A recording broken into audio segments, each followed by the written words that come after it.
Earlier this year, I became interested in the idea of having a small boat that I could use for fishing. My main requirements were something that was self-propelled by a motor while being small and light enough that I could transport it myself. In the past, I've owned fishing boats of various sizes, and I have no problem trailering, launching, and operating larger watercraft. But this time around, I wanted something that required no trailer and would be suitable for pretty small lakes and rivers. After examining all manner of canoes, kayaks, and similar personal watercraft, I concluded that a kayak would give me the most bang for my buck while meeting all my requirements. Plenty of people buy a kayak and use mounting brackets to attach a separate trolling motor, but I came across some out-of-the-box options from a couple different kayak companies, and I loved the idea of not having to spend a bunch of time or effort outfitting it to do what I need. As I'm sure it's already apparent, I ended up going with the Brooklyn Kayak Company PK11 10.5-foot fishing kayak with trolling motor. Available in several bright eyesore colors, I of course went with the drab green camo. Now, this type of kayak is considered a sit-on-top kayak, rather than the style in which your legs are somewhat inside of the hull. Additionally, this model is actually a pedal-driven style. Rather than propelling yourself with a paddle, this type of kayak features a pedal drive system that you operate with your feet, similar to a paddle boat. But Brooklyn Kayak Company offers a version of this model that does not come with the pedal drive system, but rather a battery-powered trolling motor that attaches in the same place where the pedal drive system would ordinarily go. If it seems a bit goofy that the motor would go near the front of the boat, this is the reason. With the included metal bracket, the motor simply goes where the pedals would have. There are other companies that make motor-driven kayaks that are more built-in and streamlined, but the price point is much higher. As I said, for the money spent, this was the best option I found to have a motorized kayak out of the box. In this video, I'd like to talk about some of the features of the PK11, as well as some things I've learned after having used it a few times. And I'll also go through some modifications I did end up making to the kayak in order to suit my needs a bit better. First, let's cover the basics. This is considered a sit-on-top kayak. Your legs do not go partly inside it, but rather you are just entirely on top. This style of kayak usually features a somewhat comfortable seat, as mine did. The seat is constructed of metal tubing and mesh, and it can be adjusted front and back. This adjustment would surely be more important when using the pedal drive, in that you would want to make sure that your feet were comfortably against the pedals, but I just like to keep it all the way back so I have maximum leg room. I'll mention that the seat is removable, but I find it pretty difficult to loosen and tighten the little knobs that keep it in place, so I tend to just leave it right where it is. There is a small amount of space beneath the seat, and I found it convenient to store my flat, thin tackle box here. The kayak features 2 watertight hatches that access the hollow hull. Each hatch comes with these nylon net basket thingies, so you can store small items in them without losing them into the hull. They're pretty flimsy and don't stay in place terribly well, but they're nice to have anyway. The hull can store some larger things, albeit they may be a bit awkward to get down in there via the hatches. I do have a spare life jacket stored in the front beneath the little basket.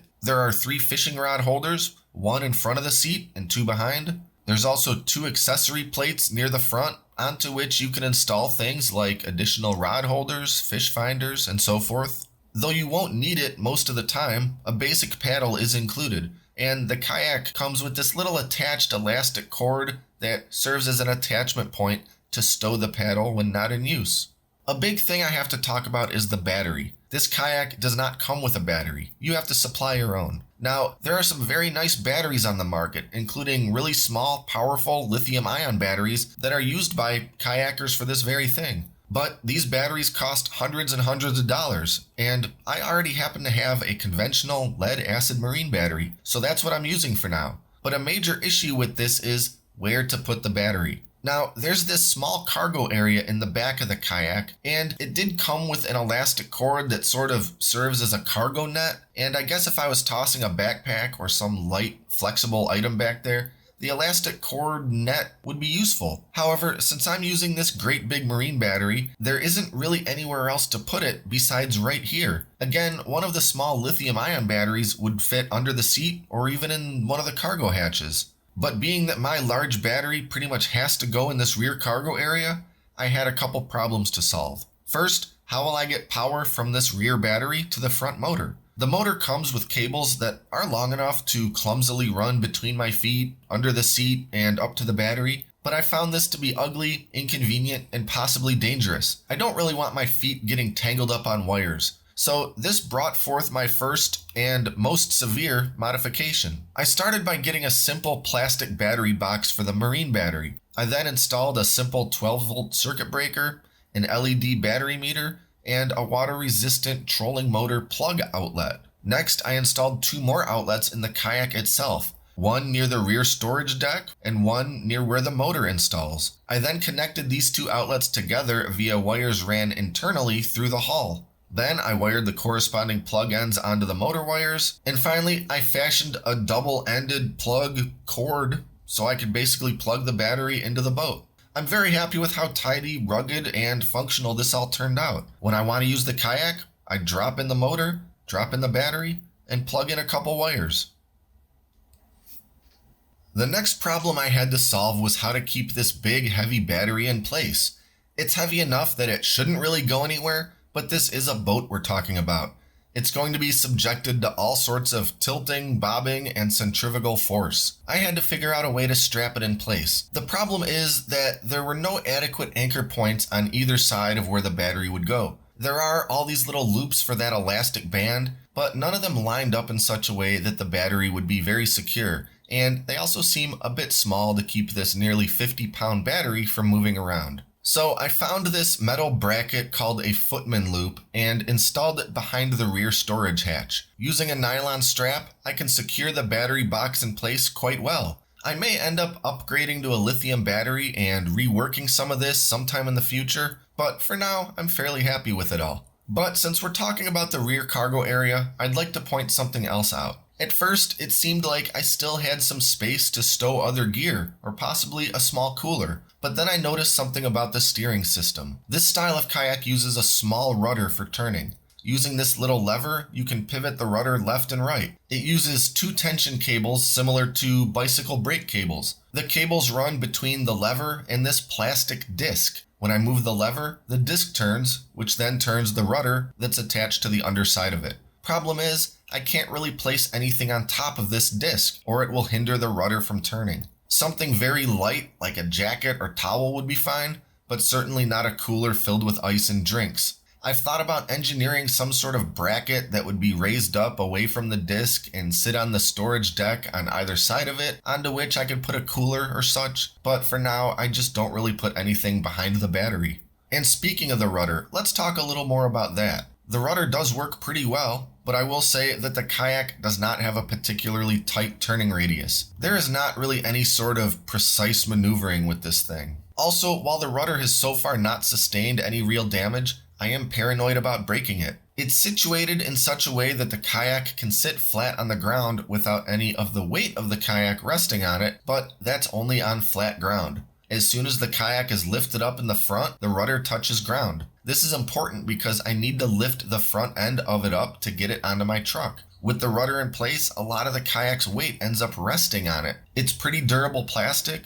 but it's only attached to the kayak with one small screw via a pretty narrow plastic shaft. It's surely not meant to hold this kind of weight. The kayak weighs about 66 pounds without the motor and battery, and basically double that when the motor and battery are in place. Additionally, I have to take care when launching and landing the kayak.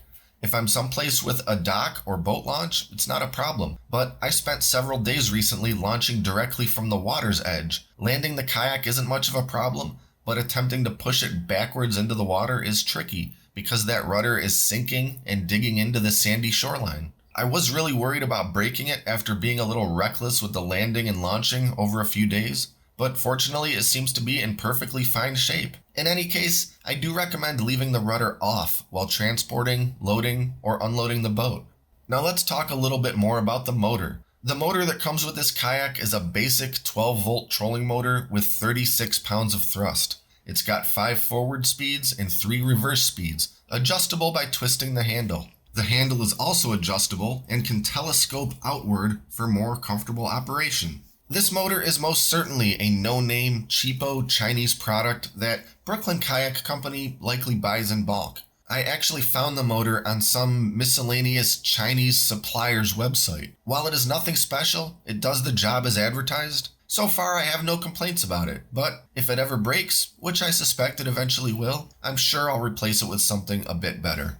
While this motor attaches to the kayak in a pretty clever way with the included metal bracket, one of my biggest concerns over buying this setup was that I couldn't tell if there was a way to move the motor up or down while launching and landing. That is to say, if there's a motor prop sticking out of the bottom of the boat, there's no way to slide the kayak into the water from a beach, or vice versa. The motor would get caught up on the beach and make the boat impossible to drag and surely cause damage to it. So I was wondering, would I have to wade the kayak a few yards out into the water, then set the motor in, then try to get into the kayak, and then do the opposite when coming back in? I could not really find any info or visual depiction of this on any of the Brooklyn Kayak Company's materials about this model. I worried that their lack of mentioning it meant that my concerns about this were true. But once I got the thing, I realized that the motor can most definitely pivot up out of the water. By removing this plastic cover cup holder thingy and sliding back the center mounting clip, the whole motor swivels up. And if I put the plastic cover back in place, the motor can rest on it out of the water until I'm ready to drop it back down. This is extremely convenient and would probably be a make it or break it detail about whether or not I really like this kayak. But I will add the little disclaimer that this may not be entirely safe if you're not 100% careful. You are, in fact, pivoting a propeller blade right into hand and face territory, and I naturally wanted to grab the motor's handle to pivot the whole thing up. I learned early on that this is a bad idea, as I accidentally twisted the handle slightly, thereby turning on the propeller. Luckily, I didn't touch the prop while it was spinning, but I easily could have. So keep that in mind if you end up getting one of these, and I'm sure it would be smart to unplug the motor while raising and lowering the motor. I now wonder if the questionable safety of doing this is exactly why the company did not advertise or otherwise mention it. So I think I've covered all the features, concerns, and modifications. Now I'll talk about a few miscellaneous impressions I have after having used this thing a few times. So in no particular order, I mentioned that the kayak comes with a paddle. I don't need the paddle a single time while trolling around on the lake, but it definitely comes in handy when launching and landing. Since that motor has to be stowed in the upright position, the paddle is needed to maneuver those few yards near the shore. And if my motor or battery ever did die while I'm out there, at least I'd have some way to propel myself and get back. And one more thing about the paddle. It's pretty convenient to have this built-in spot on the kayak to secure the paddle when not in use, but I'll mention that it's nearly impossible to situate the paddle in such a way that no part of it is dragging into the water a little bit. Being that I have a heavy battery in the back, and I am not especially light, the back of the kayak is a little bit lower into the water than the front of it. This makes the tip of the paddle stick into the water a little bit, creating a bit of a drag while I'm moving. This isn't a real big problem, but it surely slows me down slightly and causes the need for occasional course correction while steering, since that paddle is essentially acting as a tiny second rudder. Again, not a huge problem, but something I may try to figure out how to improve. Next, I mentioned a little bit about the rudder and steering system, and I rather like how this system works. Aside from that wasted space in the cargo area I mentioned earlier, this is a neat design. The steering lever is easy to turn, and it's positioned basically right where my left hand would rest anyway. It's pretty convenient, especially for a seriously lazy day out on the lake. One slight negative about the steering is that it is pretty wide and slow. You won't be making any sharp turns, just wide, gradual turns. While I enjoy the storage hatches, I'll note that I can't really reach the front hatch while in the kayak. The rear hatch is easily enough accessed by turning slightly in my seat, but reaching the front one would be a tricky proposition. Reaching that far around the motor is one part balancing act, one part aquatic roulette. Anyway, this is no fault of the kayak. That's the logical place to put a storage hatch. But practically speaking, it's not going to be very useful for storing anything that you'll want to regularly access while underway. Now, I've never owned a kayak before this. I've been a canoe guy since I was a young lad, and I like to think that my balance is pretty good, but I would still never really try standing up in a canoe while on the water. But I saw videos of people standing up and fishing on kayaks of a similar style to this one, and I was curious about it. I would not have guessed that they were stable enough for that, but I gave it a try and sure enough, it's pretty stable. You still need to have your sea legs to compensate for the motion of the water, but yeah, if being able to stand while fishing is important to you, I guess this kayak has you covered. That being said, I don't personally find it terribly practical or necessary. It's nice to get up and stretch the old legs for a moment, but I much prefer sitting. The chair is quite comfortable, and I have a full range of motion to cast my fishing line. By the way, speaking of the chair, having this seat with an adjustable back made me realize just how terrible the seats in every canoe I've ever used are. Maybe it's my age that makes me say this, but I cannot imagine ever again sitting on a bench seat with no back for hours on end, in a boat or otherwise. Now let's talk about the speed of this thing. Obviously, this is not a vessel designed nor intended for speed. And while I'm not using its trolling motor for strictly trolling purposes, trolling speeds are what you're gonna get. Using a GPS speedometer app on my phone, I noted that my average top speed was just 3 miles per hour. I did hit 4 miles per hour a couple times when the wind was at my back, but for all practical purposes, we'll say the top speed is 3 miles per hour. That being said, when you're out on open water, it always seems like you're going faster than you actually are. I'll say that it felt like I was cruising along pretty good. In any case, it's certainly faster than I could manually paddle for any sort of duration. So I guess that's mostly everything I wanted to share about my new kayak. A couple final points I'll mention are, this is a 10.5 foot kayak, but the company also makes a 12 foot and 13 foot version of this model, as well as a 14 foot tandem version with 2 motors. Despite my desire for a little more cargo space, I'm happy with the 10.5 foot size because, again, I'm able to load, unload, and move it by myself. Lastly, let's talk about the cost. When I ordered this back in February, the cost was $1,284 with free shipping. When I checked just now in June, the price has jumped up to $1,437. I guess that's not too surprising considering how much absolutely everything has gone up in price lately. Anyway, if you buy this kayak today, you'll be spending at least $153 more than I did.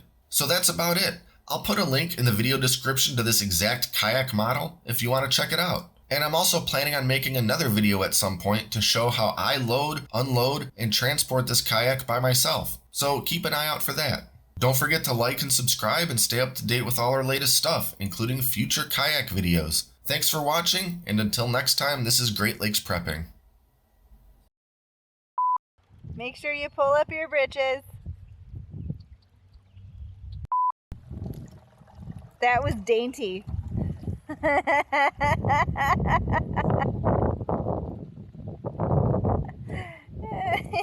was super dainty.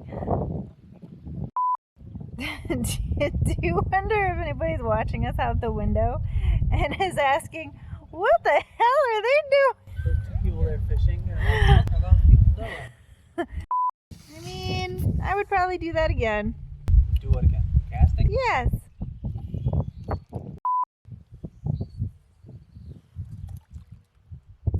That was pretty good. I actually thought that was going to be a great place for it. What, directly in front of you? Yeah. That's the perfect place then, I think. It's entirely possible. I'm presuming you're going to put music or something over it so it's not me just talking to Steve. A shellfish. Selfish. No, it's I know, but it's not at all. Do you want me to be? I mean, it's not fine. It looks like, if I'm not careful, it looks real crooked. This is as tight as it goes. These are not precision watercraft.